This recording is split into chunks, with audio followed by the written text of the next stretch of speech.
The overhead fans in the briefing room did little to cut through the thick Afghan heat.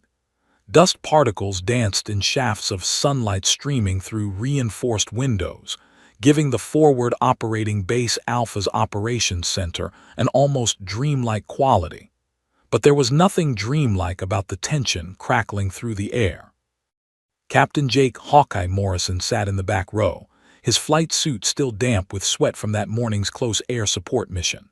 Around him, the room buzzed with the controlled chaos of elite warriors preparing for something big. Navy SEALs clustered near the front, their casual confidence unmistakable. Army Rangers occupied the middle rows, weapons close at hand even here. Air Force personnel, drone operators, combat controllers, and a handful of pilots like himself filled in the gaps. Jake kept his head down, reviewing fuel consumption reports on a battered clipboard. To anyone watching, he was just another pilot doing paperwork. That's how he preferred it. In 8 years of flying the A-10 Thunderbolt II, he'd learned that the best operators were often the quietest ones. The door burst open with a metallic clang. Commander Nathan Cross strode in, and the room snapped to attention. The SEAL officer was a legend: 3 deployments, 2 silver stars, more confirmed kills than most snipers achieved in a career. His desert tan uniform was faded from sun and use, his face carved from granite and determination. Behind him walked Lieutenant Sarah Chen, intelligence officer, carrying a laptop that held the mission brief. "At ease, sit down," Cross's voice could cut steel. "We've got a situation and we've got 12 hours to fix it." The room settled into focused silence. Jake set down his clipboard, watching as Chen connected her laptop to the projector. A satellite image filled the screen: rugged mountain terrain, a compound nestled in a valley like a fortress. "This is Omar Ansari," Cross said as a photograph replaced the terrain. Middle-aged man, thick beard, cold eyes. Bomb maker. Responsible for at least 43 American KIAs over the past 18 months. IEDs, vehicle-borne explosives, suicide vests. This son of a bitch has killed more of our people than anyone else in this sector. Jake felt his jaw tighten. He'd flown medevac cover for too many of those attacks, watching medics fight to save torn bodies while he circled overhead, helpless. Cross clicked to the next slide. "Intelligence confirms he's in this compound for the next 24 hours, meeting with other high-value targets. After that, he disappears into Pakistan and we lose him, maybe forever." "So we hit him tonight," a Ranger sergeant said. "Fast rope in, stack up, breach and clear." "Negative," Cross shook his head. "The compound's got civilian presence, women, children, possibly hostages. Can't risk a full breach until we thin out the guard force." He paused, ice-blue eyes scanning the room. "We need precision, surgical, which means we need a sniper to take out key targets before the assault team moves in." Several Army Rangers straightened, anticipation clear on their faces. Jake had seen their work. They were good, some of the best. Cross continued. "Here's the problem. The Overwatch position is here." He pointed to a ridgeline on the satellite image, 1,100 yards from the compound. Maybe further depending on where targets present themselves. Mountain terrain, unpredictable winds, high altitude. This isn't your standard urban hide. This is extreme long-range precision shooting under combat conditions. Lieutenant Chen added, "We need someone who can make multiple shots, different angles, possibly moving targets. Miss once, and we compromise the entire operation. Ansari escapes and more Americans die." The weight of those words settled over the room like a blanket. Cross planted his hands on the table, leaning forward. His voice dropped to something deadly serious. "So I'll ask once, and I need honest answers. No ego, no bullshit. Lives depend on this." He paused. "Any real snipers here?" Hands shot up from the Army contingent. Staff Sergeant Mike Reynolds, Sergeant First Class David Park, both men Jake knew by reputation. Solid operators with confirmed kills. Cross nodded, seeming satisfied. "Good, Reynolds, Park, you'll." Sir. The voice came from the back, quiet, steady. Everyone turned. Jake Morrison stood, 6 feet of lean muscle in a sweat-stained flight suit. His weathered face showed 32 years of life, but his eyes held something older, something that had seen too much. The room erupted in scattered laughter. A few SEALs exchanged amused glances. One of the Rangers actually snorted. Cross's face went from surprise to irritation in half a second. "Pilot, sit down. I said real snipers, not." "I am one, sir." Jake's voice remained calm, but it cut through the noise like a blade. The laughter died. Cross straightened, eyes narrowing. "Your Air Force. You fly the Hog, provide close air support. What the hell do you know about?" "Before I was a pilot, I was Army Scout Sniper qualified, Commander." Jake didn't move from his position at attention. Graduated Fort Benning Sniper School 2005, honor graduate. Served with 3rd Infantry Division, Fallujah and Ramadi. Confirmed kills at ranges exceeding 1,200 yards. The room went dead silent. Cross studied him for a long moment, jaw working. "That was 8 years ago." 8 years, 4 months, 12 days, sir." "Why'd you stop?" Jake's face remained impassive, but something flickered behind his eyes. Pain, old and deep. "My spotter was killed. I transferred to aviation." The blunt honesty hit harder than any explanation. Cross glanced at Lieutenant Chen, who was already typing on her laptop, pulling up Jake's personnel file. Her eyebrows rose as she read. "Commander," she said quietly, "he's telling the truth. Captain Jacob Morrison, former Sergeant First Class, Army Sniper School distinguished graduate. Multiple confirmed kills, including a 1,247-yard shot in Fallujah that," she looked up, stunned, "that saved an entire platoon from an ambush." Cross looked back at Jake with new eyes. The room held its collective breath. "All right, Captain, you've got my attention." Cross crossed his arms. "But attention doesn't save lives, precision does. You claim you can still shoot." His voice carried challenge. "Prove it. Range, tomorrow, 600 hours. You miss one shot and you're back in your cockpit where you belong. Clear." "Crystal, sir." "Dismissed." As the room emptied, Jake gathered his clipboard. His hands were steady, but his heart hammered. He hadn't touched a sniper rifle in over 8 years.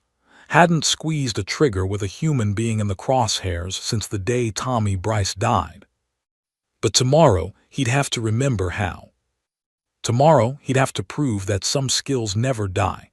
They just wait in the dark, ready to be called back to life. The mountain air was crisp and cold at 600 hours, carrying the scent of gun, oil, and possibility. Jake arrived at the range 15 minutes early, a habit drilled into him years ago. The sun hadn't yet cleared the peaks, leaving the valley in that gray pre-dawn light where shadows played tricks on the eyes. He carried a hard case containing a rifle he'd kept locked away for 8 years, 4 months, and 12 days. Last night, alone in his quarters, he'd opened that case for the first time since leaving the Army. The M24 sniper weapon system lay there, preserved in oil and memory. His hands had trembled as he'd cleaned it, muscle memory guiding movements he thought he'd forgotten. But the rifle remembered him, and so did the ghosts. Commander Cross was already there, along with 6 of his SEAL snipers. They stood near a tactical table covered in range cards and ballistic data, steam rising from coffee cups in the cold air. When Jake approached, the conversation stopped. "Captain Morrison," Cross nodded, "wasn't sure you'd show." "Said I would, sir." "Saying and doing are different things." Cross gestured to his men.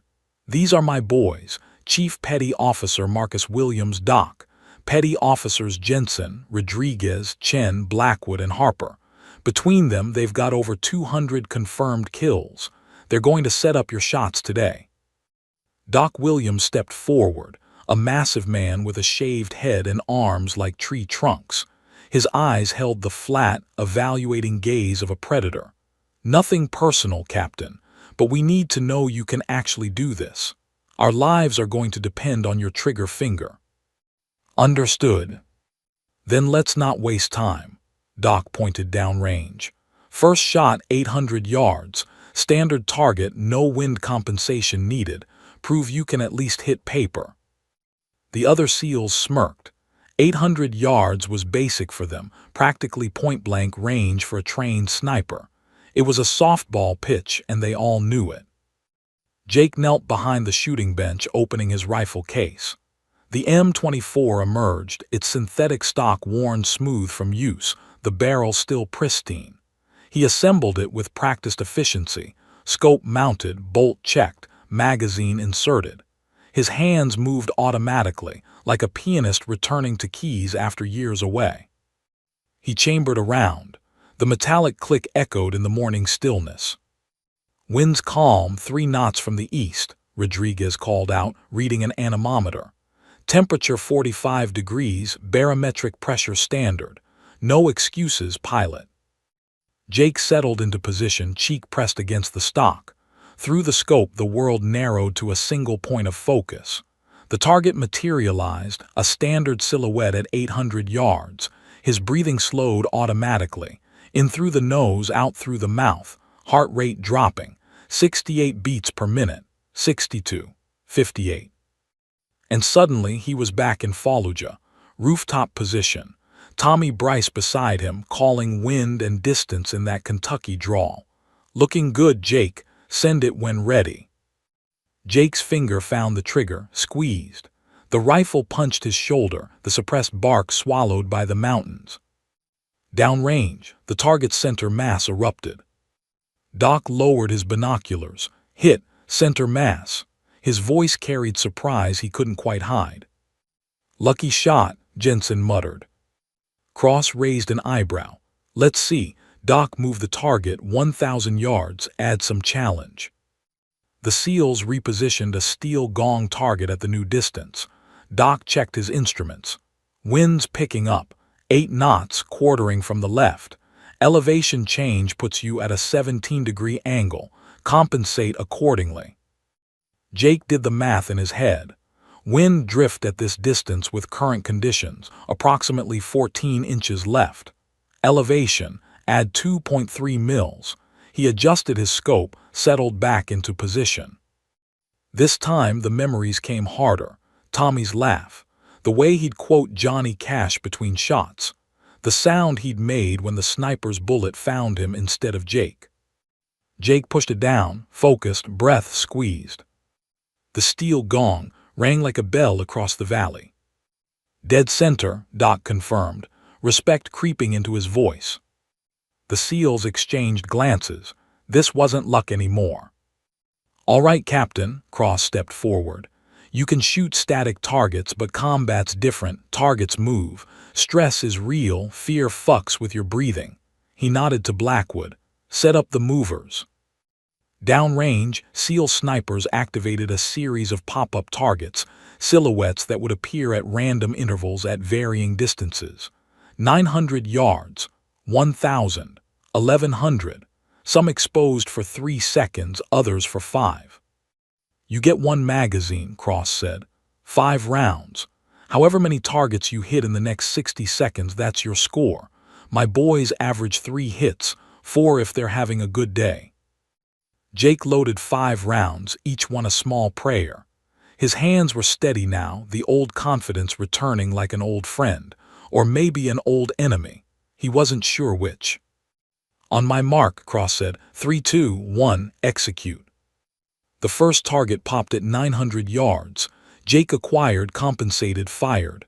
Down. Second target, 1,100 yards, left side. Swing, breathe, squeeze, down. Third target, farthest point, moving laterally. Lead the target, account for wind. Fire, down.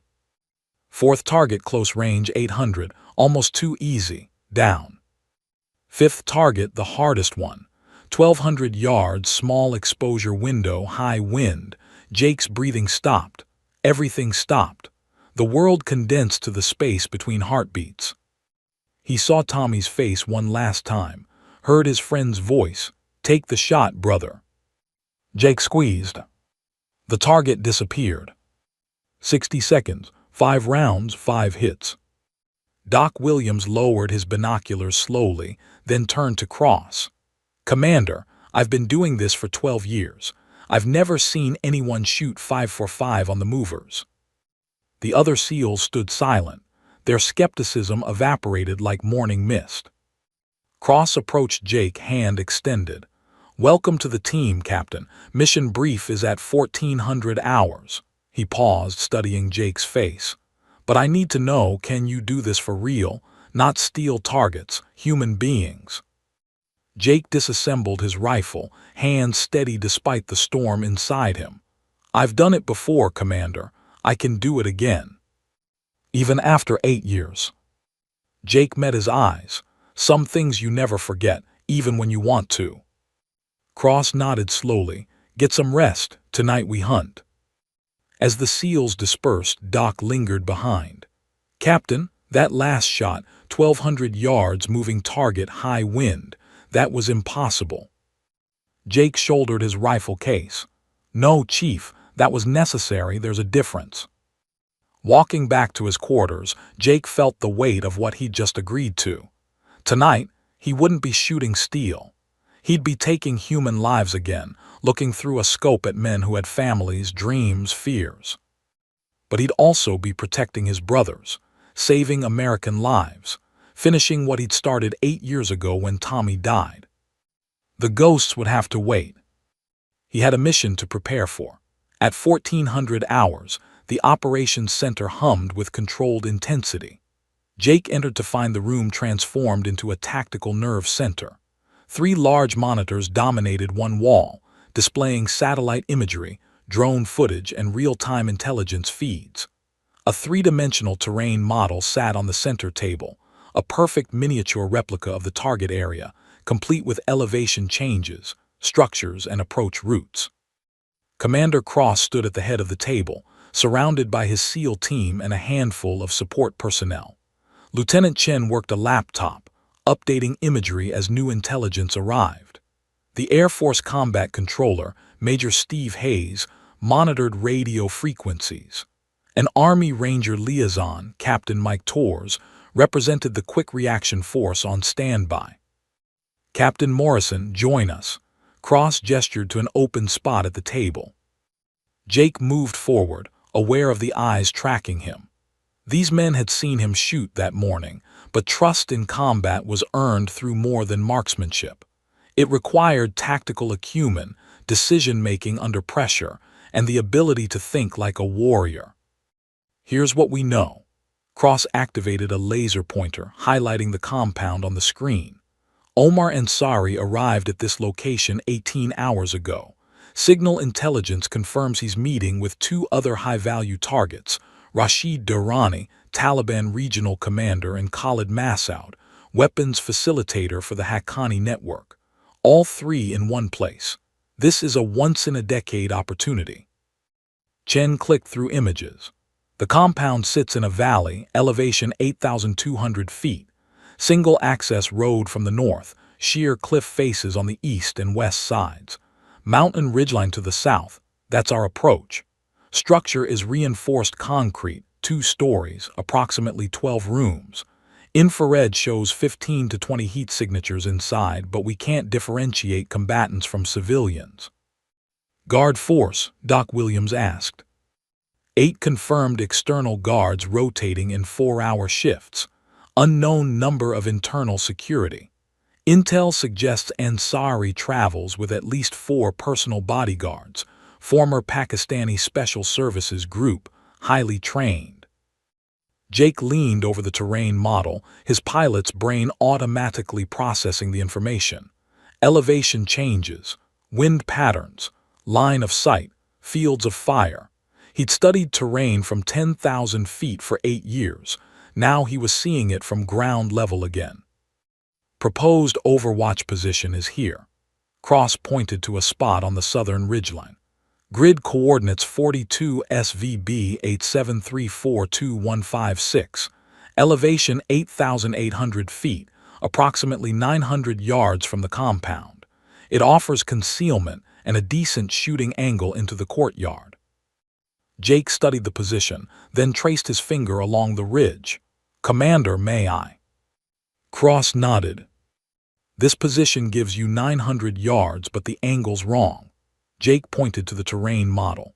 "See how the compound's second story creates a shadow across the courtyard at dawn? Your high-value targets will be inside until full light. By then, you've lost surprise. Plus, this position," he tapped the spot Cross had indicated, "has elevation advantage, but it's the obvious choice. If Ansari's security is former SSG, they've scouted it." Cross's eyes narrowed. "You see a better option." Jake's finger moved further along the ridgeline. "Here. Grid 42 SVB 87562-178. It's 200 yards further, 100 yards total distance, but it gives you a different angle. You're shooting into the eastern side of the compound, catching morning sun instead of shadow. The elevation drop is steeper, harder climb, but the concealment is better." And he pulled out a pen, sketching wind patterns. "As a pilot, I've flown this valley dozens of times. Morning thermals create predictable wind currents. From this position, wind becomes consistent, not variable, easier to calculate." The room went quiet. Doc Williams pulled up topographical data on his tablet, cross-referencing Jake's suggested position. His eyebrows rose. "Damn, he's right. This angle gives us visibility into areas the primary position doesn't cover." Cross studied the model for a long moment. "The extra 200 yards, that's a problem for most shooters." Jake met his gaze. "Not for me." "Confident. Realistic." A ghost of a smile crossed Cross's face. "All right, we use Morrison's position.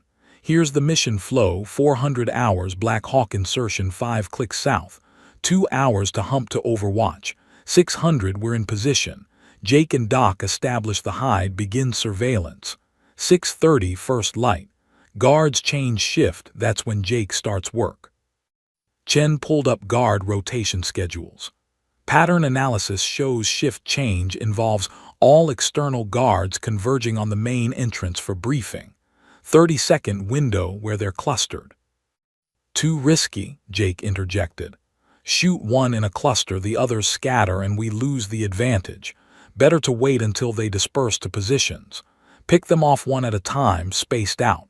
Suppressed shots, they won't immediately know where it's coming from." Cross nodded slowly. "Good call. Doc, you'll spot for Jake. Identify targets, priority sequence. Jake makes the shots. Once external security is neutralized, assault team moves in. 8 operators, 2 4-man elements. Jensen leads Alpha team through the front. I take Bravo through the rear entrance." "Rules of engagement?" Rodriguez asked. "Anyone armed is hostile. Anyone makes a move toward a weapon, they're down. Women and children exercise extreme caution. This is precision work, people. We're not painting the compound red. We're surgically removing 3 tumors." Lieutenant Chen spoke up. "Time-sensitive target window closes at 1800 hours tomorrow. Intelligence indicates Ansari leaves the compound after evening prayers, heading into Pakistan. After that, he's gone." "Which gives us one shot at this," Cross said. "Questions?" Jake raised his hand. "I want my A-10 on standby." Cross frowned. "You'll be on the ground with us, can't be in 2 places." "Not for the infiltration. For exfil if things go sideways. Another pilot can have my bird armed and ready at FOB Delta. That's 12 minutes flight time from the target area. If you need close air support, I can break from the Overwatch position, get to emergency extract, and be airborne in under 20 minutes." "That's a hell of an extraction sprint down a mountain," Doc pointed out. "I'll manage." Cross considered it. "Hayes, coordinate with FOB Delta. Get Captain Morrison's aircraft prepped and a standby pilot on alert. If Morrison calls for extraction to fly CAS, make it happen." He looked at Jake. "But understand, Captain, you leave that Overwatch position, and my boys lose their guardian angel." "Won't leave unless you're about to be overrun, Commander. You have my word." "Good enough." Cross checked his watch. "We've got 12 hours before insertion. Get your gear squared away. Doc, take Morrison to supply, get him outfitted with proper field kit. Morrison, you good with a secondary weapon. Prefer the M4 standard load. Done. Intel update at 2200 hours, final brief at 300. Try to sleep, tomorrow's going to be a long day. Cross looked around the table. Gentlemen, we're hunting some very bad people who have killed a lot of our brothers and sisters. Let's make sure they don't kill anyone else. Dismissed. As the room emptied, Jake lingered over the terrain model. His hand traced the route from overwatch position to extraction point. 12 minutes down a mountain that took 2 hours to climb. It would be the fastest descent of his life, or his last. Doc approached, massive arms crossed. That was solid tactical thinking in there. The angle, the wind patterns, you think like a shooter and a pilot simultaneously. That's rare. Just trying to bring everyone home, Chief. Doc, call me Doc. He extended his hand. We're about to spend tomorrow in a hide together. Might as well be on first-name basis. You can call me Marcus if you want. Jake shook it. Jake, though most people call me Hawkeye. Hawkeye? Doc grinned. I like it. Tell me something, Hawkeye. Why'd you really volunteer for this? You've got a cushy pilot gig. 3 hots and a cot, fly missions from altitude, never have to look your enemy in the eye. Why go back to the dirt? Jake stared at the compound on the screen. Because Omar Ansari built the IED that killed a medevac crew I was escorting last month. I watched those Blackhawk medics die trying to save wounded soldiers. Watched it from 5,000 feet up, completely helpless. He turned to Doc. I'm tired of being helpless. Tired of watching people die from a distance. If I can put a bullet in the man responsible, I will. Doc studied him for a long moment. That's a good reason. Just make sure revenge doesn't make your hands shake when it matters. They won't shake. How can you be sure? Jake picked up his rifle case. Because when I'm behind a scope, I'm not Jake Morrison anymore. I'm just the shot, and the shot doesn't miss. He walked out, leaving Doc standing alone in the operations center. Outside, the sun was setting over the mountains, painting them in shades of blood and gold. Somewhere beyond those peaks, Omar Ansari sat in his compound, believing he was safe. Tomorrow, Jake would teach him otherwise. The Black Hawk's rotors beat a rhythmic thunder against the night sky as it skimmed low over the Hindu Kush mountains. Inside the darkened cabin, 12 operators sat in silence, faces painted black and green, eyes hidden behind night vision goggles. The helicopter flew nape of the earth, so close to the terrain that rocks seemed to reach up and grab at the skids. Jake sat between Doc Williams and a SEAL named Jensen, his body swaying with the aircraft's movements. 80 pounds of gear pressed down on him, rifle case strapped to his back, tactical vest loaded with ammunition, water, communications equipment, and survival gear. His M4 carbine rested across his lap, magazine loaded, safety on. He traded his flight suit for multicam fatigues that still felt foreign after 8 years of wearing Air Force Blue. The loadmaster held up 5 fingers, 5 minutes. Jake's heart rate kicked up, not from fear. He'd flown combat missions where surface-to-air missiles painted his aircraft. This was different. Anticipation. The same feeling he'd had in Fallujah before operations, when the world condensed to mission objectives and survival instincts. Commander Cross's voice crackled through the headset. 2 minutes. Remember silent insertion. We're 15 clicks from the target but assume hostiles could be anywhere. Stay tight, stay quiet, stay alive. The Black Hawk banked hard, dropping into a narrow valley. Through the open door, Jake saw nothing but darkness and the faint outline of jagged peaks against starlight. The pilot was flying on instruments and balls, navigating terrain that could kill them all with one wrong move. 30 seconds. The helicopter flared, rotors clawing at thin mountain air. 8,000 feet elevation. The air was noticeably thinner, every breath requiring more effort.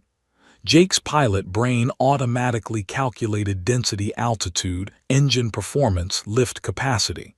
Old habits. Go, go, go. The SEALs moved like shadows, flowing out of the helicopter in perfect sequence. Jake followed Doc, boots hitting rocky ground hard.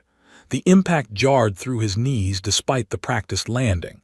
Around him, operators fanned out in a defensive perimeter, weapons raised, scanning for threats. The Black Hawk's engines roared as it lifted away, and then silence crashed down like a physical force. No city lights, no aircraft sounds, just wind whistling through rocks and the team's controlled breathing. Cross materialized beside Jake, hand signals only. Formation up, move out. They began to climb.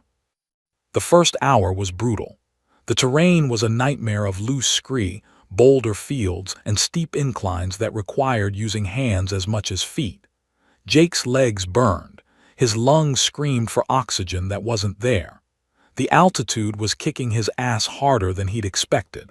Flying at altitude and climbing at altitude were completely different experiences. Doc moved ahead of him, massive frame somehow gliding over obstacles that made Jake struggle. The SEAL would occasionally glance back, checking on the pilot. Jake refused to show weakness, matching pace step for grinding step. 2 hours in, they paused for a tactical halt. Jake's fatigues were soaked with sweat despite the freezing temperature. His hands were torn from scrambling over rocks. But when Doc offered water, Jake took only a small sip. Hydration was critical, but so was bladder discipline. They'd be lying in a hide for hours with no bathroom breaks.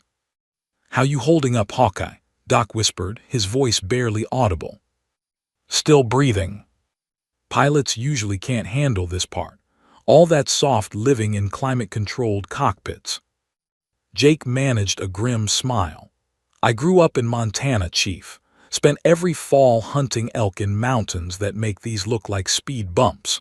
My old man believed if you couldn't pack out your kill on your back, you didn't deserve to hunt." Doc's teeth flashed white in the darkness. "Might make a ground pounder out of you yet." Cross signaled, "Move." The next hour was worse. They hit a section where the ridgeline narrowed to a knife-edge, 3-foot-wide spine of rock with 1,000-foot drops on either side. Wind gusted unpredictably, threatening to pitch them into the abyss.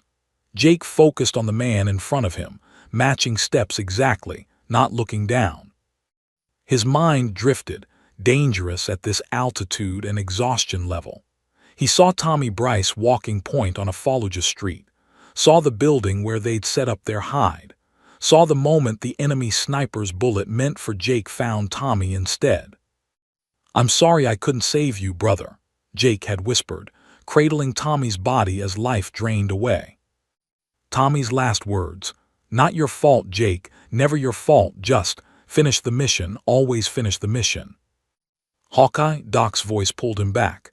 "Stay with me, man, head in the game." Jake blinked, refocused. They'd cleared the knife-edge ridge and were approaching the final ascent to the overwatch position. The compound was invisible in the darkness below, but Jake could feel it, a malignant presence waiting to be cleansed. At 5:45 hours, they reached the position Jake had identified on the terrain model. It was perfect, a natural depression in the ridgeline, rock formations providing concealment from below, scrub brush breaking up their silhouette from above. The angle into the compound's eastern side was exactly as he'd calculated. Cross hand signaled. Doc and Jake establish hide. Rest of team, defensive perimeter 50 meters downslope. The SEALs melted away into the darkness. Suddenly, it was just Jake and Doc, alone on a mountain, 1,100 yards from men who needed killing. They worked in silence, setting up the hide with practiced efficiency. Doc unrolled a camouflage net, draping it to blend with surrounding vegetation.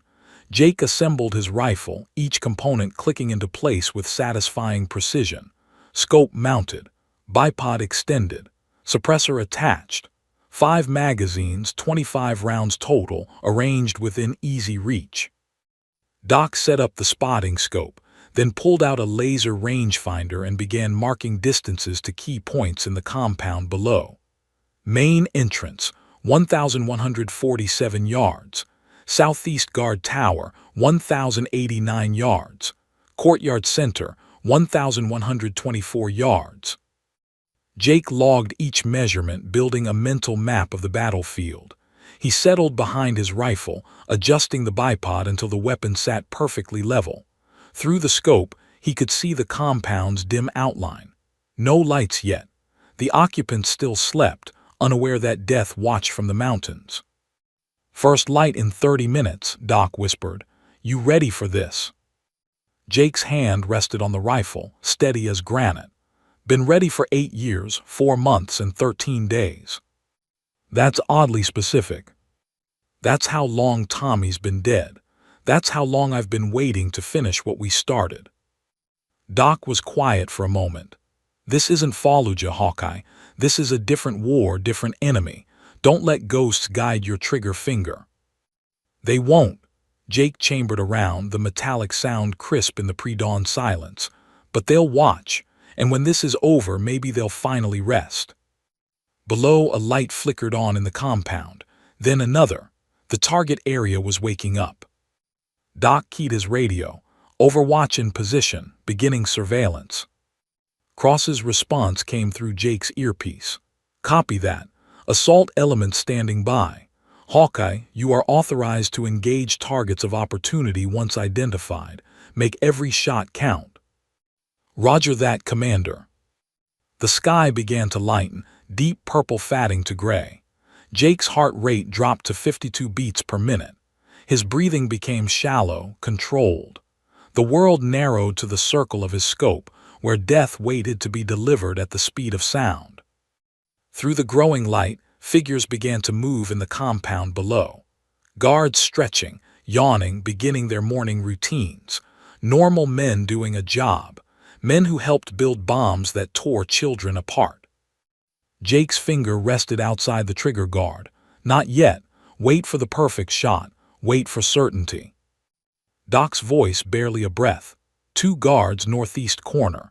AK-47, cigarettes, looking relaxed. Range 1,089 yards. "I see them." Wind is 4 knots, quartering left. Temperature 38 degrees. No mirage yet. Jake made micro-adjustments to his scope. The crosshairs settled on the first guard's chest.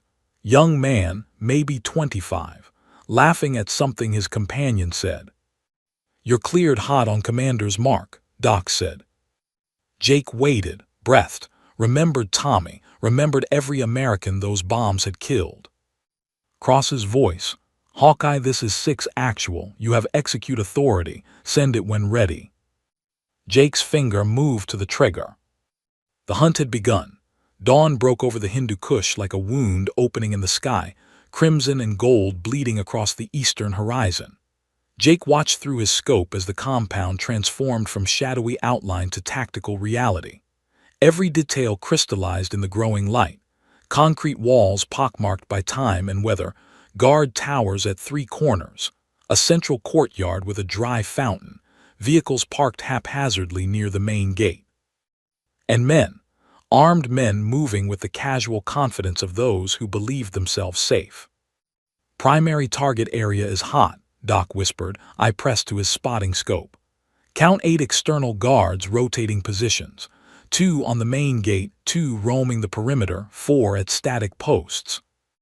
Jake tracked movement through his rifle scope. The magnification brought him close enough to see facial features, read body language, count ammunition magazines in tactical vests. These weren't farmers forced into fighting. These were professional soldiers, Taliban, likely former Afghan National Army who'd switched sides when the money got better. "Guard Alpha main gate left position," Doc called. "Range 1,147 yards. Wind holding steady at 4 knots, quartering left. Temperature rising 42 degrees now. Correction factor 0.3 mils left, 0.2 mils up." Jake found the target.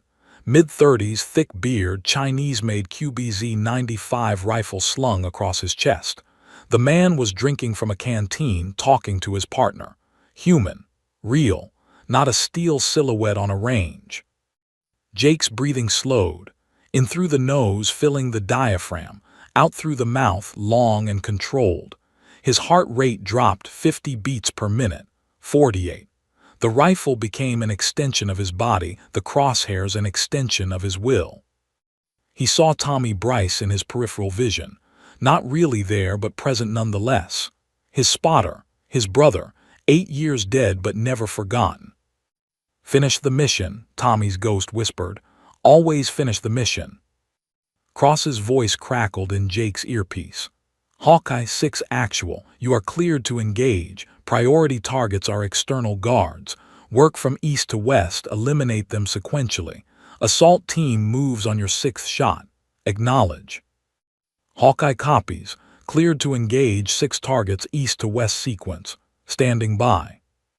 Send it. Jake's world collapsed to the space between heartbeats. The compound disappeared. The mountain disappeared. There was only the target, the wind, the bullet's arc through space and time. Physics and will merged into a single moment of absolute clarity.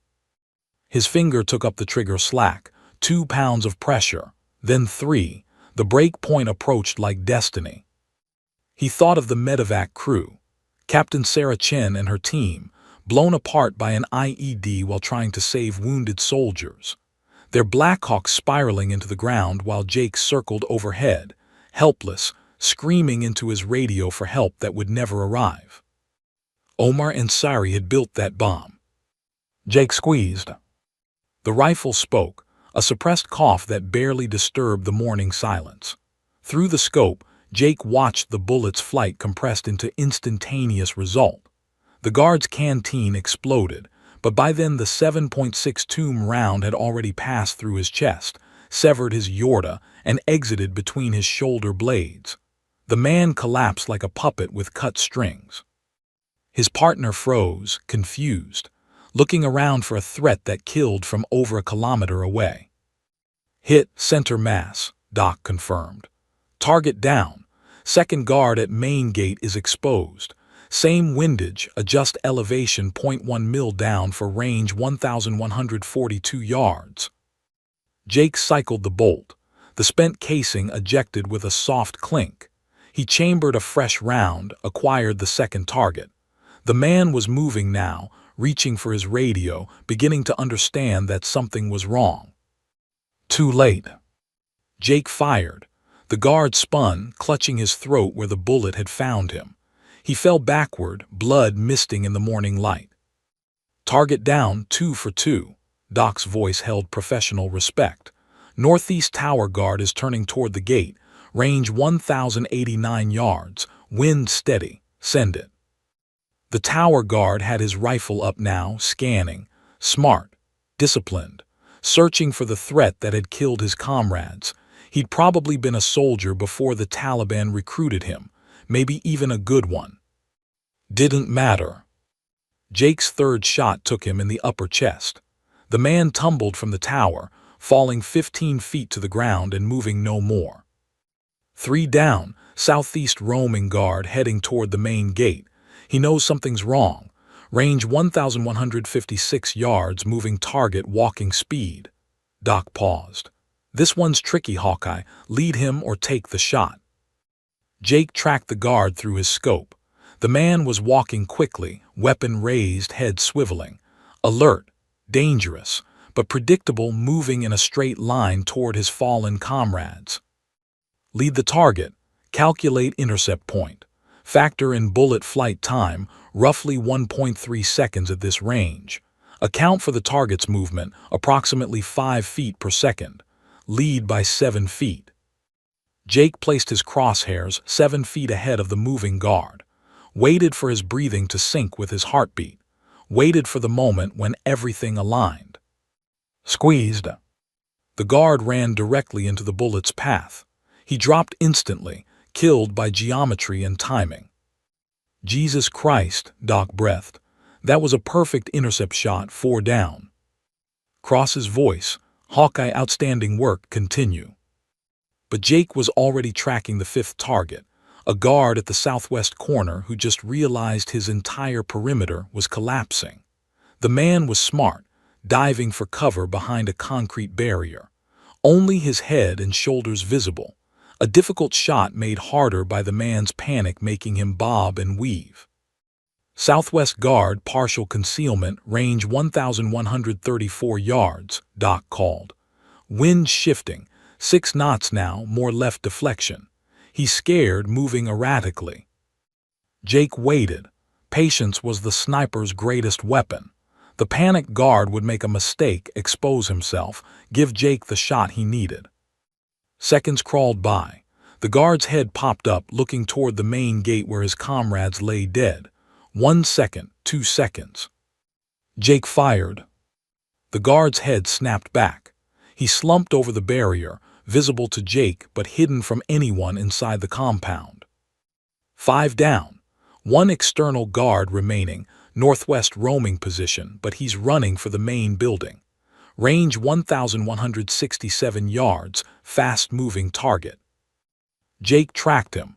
The man was sprinting, rifle bouncing against his chest, genuine terror driving his legs.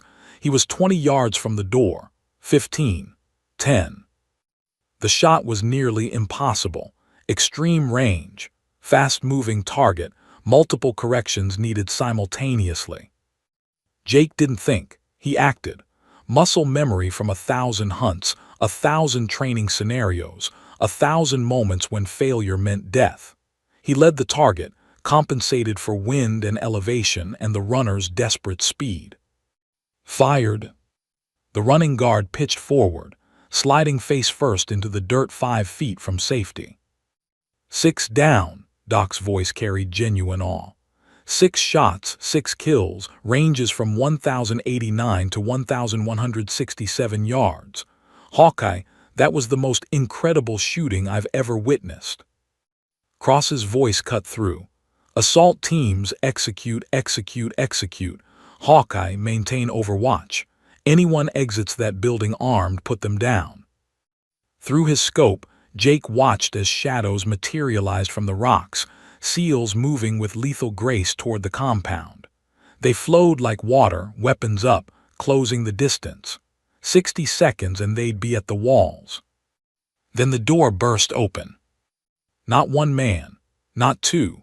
A dozen armed fighters poured from the building, weapons blazing. Someone inside had understood the attack and organized a defense. The courtyard erupted in muzzle flashes and shouting. Contact, heavy contact, Cross's voice. Multiple hostiles were pinned at the south wall. Doc swore. That's more than 8 guards. Intel was wrong, there's at least 20 fighters in there. Jake was already moving his rifle, tracking targets. A fighter with an RPG appeared on the second-floor balcony, tube loaded, aiming down at Cross's team. Jake fired. The RPG gunner fell, but his weapon tumbled over the railing, landing in the courtyard where another fighter grabbed it. Doc called the shot. Range 1,124 yards, wind 7 knots left, target moving. Jake fired before Doc finished.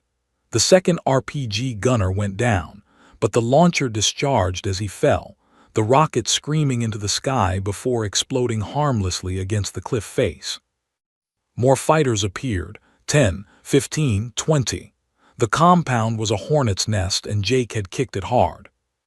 Hawkeye, we need air support now, Cross shouted over gunfire.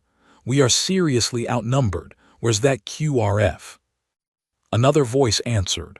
Warthog flight is 18 minutes out. Say again, 18 minutes. Jake's blood turned to ice. 18 minutes. His brothers would be dead in 5. He kept firing. 7, 8, 9 targets down, but for every fighter he killed, 2 more appeared. His ammunition was depleting. 12 rounds left. 10, 8. Doc, I'm going. Going where? Jake was already packing his rifle. To get my real gun, hold this position, guide me by radio. That's a 12-minute sprint down a vertical mountain. Then I better get moving. Jake keyed his radio. Cross, Hawkeye is extracting to emergency LZ. I'll have air support overhead in 15 minutes. 15, Hawk, we might not have 15 minutes. Jake slung his rifle, grabbed his M4. Then hold on tight, Commander. Because the warthog's coming and she's hungry. He launched himself down the mountain at a dead run, gravity and desperation his only allies. Behind him, Doc's voice, God help them, he's actually going to do it, hit the mountain running and didn't stop. What had taken 2 brutal hours to climb became a controlled fall down near vertical terrain. Gravity pulled him forward, momentum threatening to pitch him face first into rocks with every step.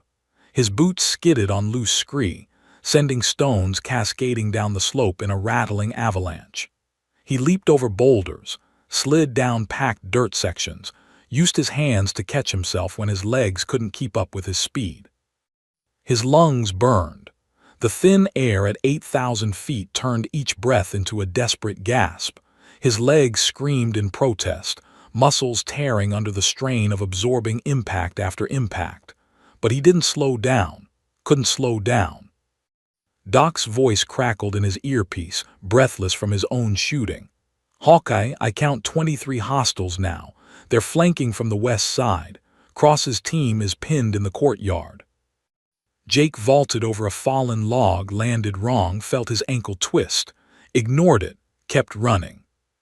Cross's voice, tight with controlled fury. Jensen's hit. Rodriguez, get him to cover. Blackwood, watch our 6. Automatic weapons fire roared in the background. Hawkeye, I don't know if you can hear me, but we really need that air support. 9 minutes, Jake gasped into his radio, his voice raw. Hold, 9 minutes. We might not have 9 minutes. Jake pushed harder. The knife-edge ridge loomed ahead, the 3-foot-wide spine with 1,000-foot drops on either side. He'd crossed it carefully on the way up, testing each step. Now he ran across it at full speed, arms windmilling for balance, certain death flanking him on both sides.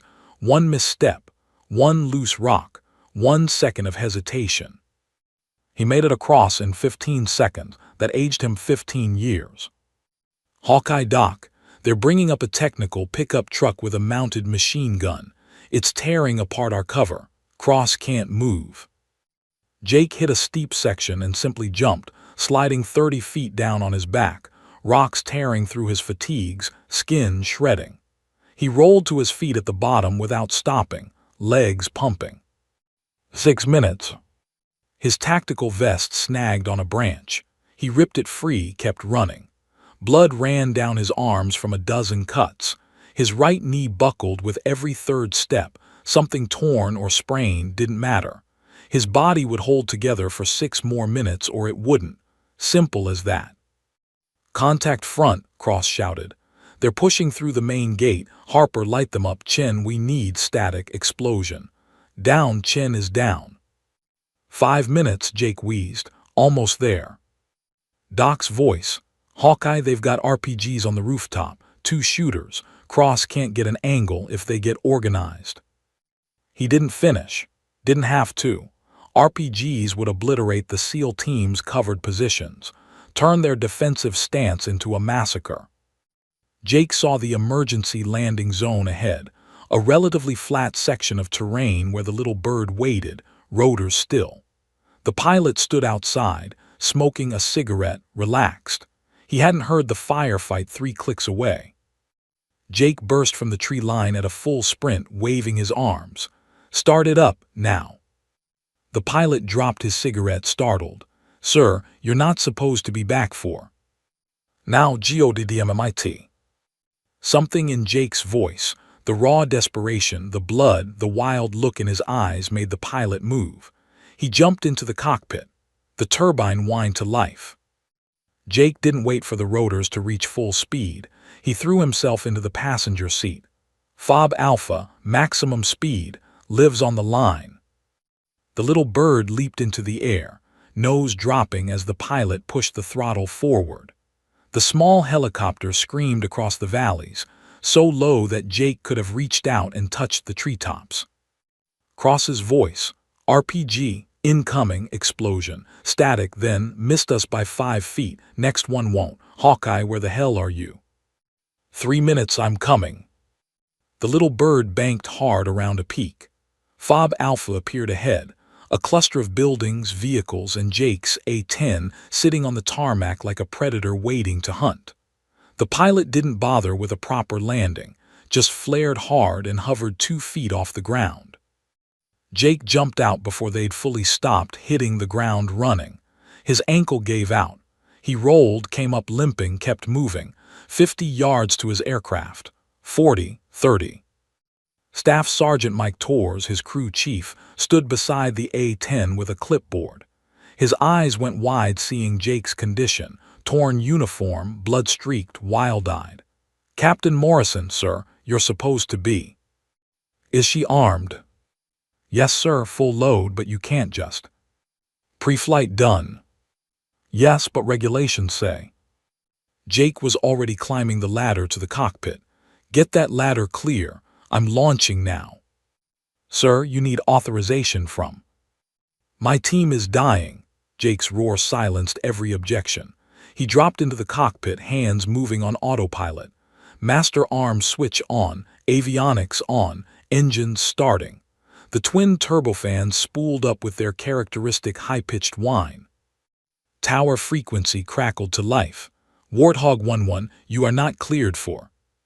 "Tower, this is Hawkeye. I have troops in contact, extreme danger close. I am launching with or without clearance. Clear the pattern or don't, but I'm rolling in 30 seconds. A pause, then, "Hawkeye, pattern is clear, Godspeed." Jake didn't bother with the pre-flight checklist.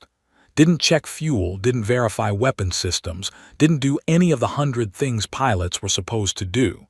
His hands moved from memory, muscle, and instinct taking over. Throttles forward. Brakes released. The A-10 Thunderbolt II rolled forward, picking up speed. 50 knots. 60. 80. The ungainly aircraft, built around a gun so massive that the plane was essentially a flying tank killer, lurched into the air with all the grace of a pregnant buffalo. But once airborne, she became something else entirely, something deadly. Cross's voice, desperate now. "They're breaching our position. We're going hand to hand. Hawkeye, if you can hear me." "I hear you, Commander." Jake pushed the throttles to max, the A-10 accelerating to 380 knots, faster than she was supposed to go at this altitude, but Jake didn't care. "I'm 2 minutes out. Mark your position with smoke now." "We can't. We're too close to the enemy." "Then stay low and pray my eyesight's still good." Jake screamed over the mountains, flying terrain following so low that his landing gear brushed treetops. The compound appeared ahead, smoke rising, muzzle flashes visible even in daylight, small figures scattered across the courtyard locked in desperate combat. His targeting systems came alive. The GAU-8 Avenger, a 7-barrel Gatling gun that fired 30mm rounds at 3,900 rounds per minute, began its electronic warm-up cycle. The gun was so powerful that, when it fired, it actually slowed the aircraft down from recoil. Jake's hands were rock steady on the controls. This was what he'd been born to do, not sniping from a hide. This, bringing overwhelming firepower to protect those who couldn't protect themselves. "Cross, I'm in hot. I need your team's location right now or I can't shoot." "South courtyard. We're against the south wall, clustered near the fountain." Jake's targeting pod swiveled, locked. He could see everything now through multiple feeds, infrared, optical, weapons track. The SEALs huddled against the south wall, surrounded. Enemy fighters closing from 3 directions. The technical with mounted gun advancing. 2 RPG shooters on the roof taking aim. No time for a careful approach. No time for a traditional gun run. His team was 30 seconds from being overrun. Jake did something no A-10 pilot was supposed to do. He rolled inverted, pulled the nose down into a nearly vertical dive, and came at the compound from directly above. His targeting reticle painted the technical truck. Fingers found the trigger. "Danger close, keep your heads down." The world exploded in sound and fury as Jake brought the wrath of the Warthog down upon the enemy. The GAU-8 Avenger cannon roared to life,